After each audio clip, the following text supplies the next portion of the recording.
Hi, ako nga pala si Kuya Jess at ito ang aking kwento. Tara, samahan niyo ako.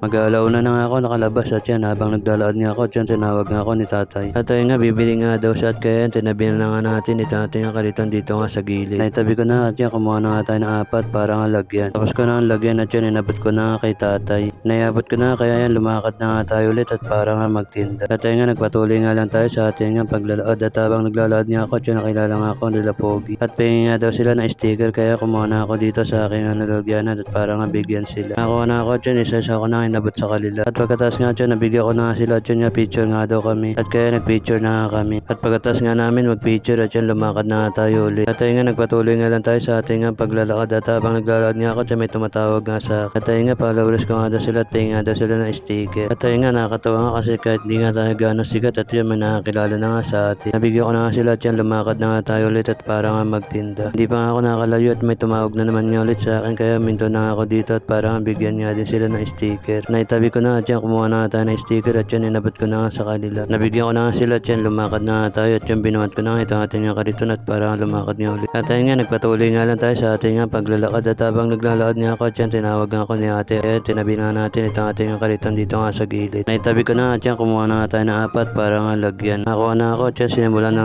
natin at para nga lagyan at pagkatapos ko ang lagyan at yan nanginga siya ng pinipi. Nalagyan ko na nga at yan inabot ko na nga kay ate. Naiabot ko na nga at yan lumakad na nga tayo ulit at para nga magtinda. At habang naglalakad nga ako at yan nahulog nga yung towel nga nila ate. At kaya minto nga tayo at parang kunin at iabot nga itong towel nga ni ate. Naiabot ko na nga at yan nagpasalamat nga sa akin si ate. After nga niya at yan lumakad na nga tayo ulit at yan nagpatuloy na nga tayo sa ating nga paglalakad. At habang naglalakad nga ako at yan tinawag nga ako ni Pogi at yung bibili nga daw siya. At kaya tinabi na natin itong ating nga kariton dito nga sa gilid. Naitabi ko na nga at yan kumuha na nga tayo ng apat para nga lagyan. Ko na ang lagyan at yan inabot ko na nga sa kanya. At pagkatapos nga at yan bumili nga rin nga si kuya at yan kumuha na ako ng apat para nga lagyan. Nalagyan ko na at yan inabot ko na kay kuya at yan lumakad na nga tayo ulit. Mag-alas 3 na nga dito na ako sa may area 1. Kaya binisan ko na yung aking nga paglalakad. At habang naglalakad nga ako at yan tinawag nga ako ni kuya at yan tinabi na natin itong ating nga kariton dito nga sa gilid. Naitabi ko na at yan kumuha na nga tayo ng apat para nga lagyan. Nakakuha na ako at yan inabot ko na at yan bumili pa nga sila ng 2 cup nga na 20. At kaya kumuha na ako at para nga lagyan at yan nagpatuloy nga lang tayo at para nga lagyan. Tapos ko na lagyan at yan nanginga sila ng pinipig at yan ilagyan na nga natin. At pagkatapos ko lagyan at yan inabot ko na. Naiabot ko na at yan bumili nga din nga sa atin nga si kuya at yan ilagyan na natin. At pagkatapos ko lagyan at yan inabot ko na kay kuya. Naiabot ko na at yan bumili nga ulit sa atin nga si kuya at yan 2.20 nga daw nga ulit. At kaya kumuha na ako ng apat para nga lagyan at yan nagpatuloy nga lang tayo at para nga lagyan. Nalagyan ko na nga at yan pingin nga daw sila ng pinipig at yan ilagyan na nga natin. Pagkatapos ko lagyan at yan lumakad na nga tayo ulit at para nga magtinda at yan hanggang dito na. Thank you for watching.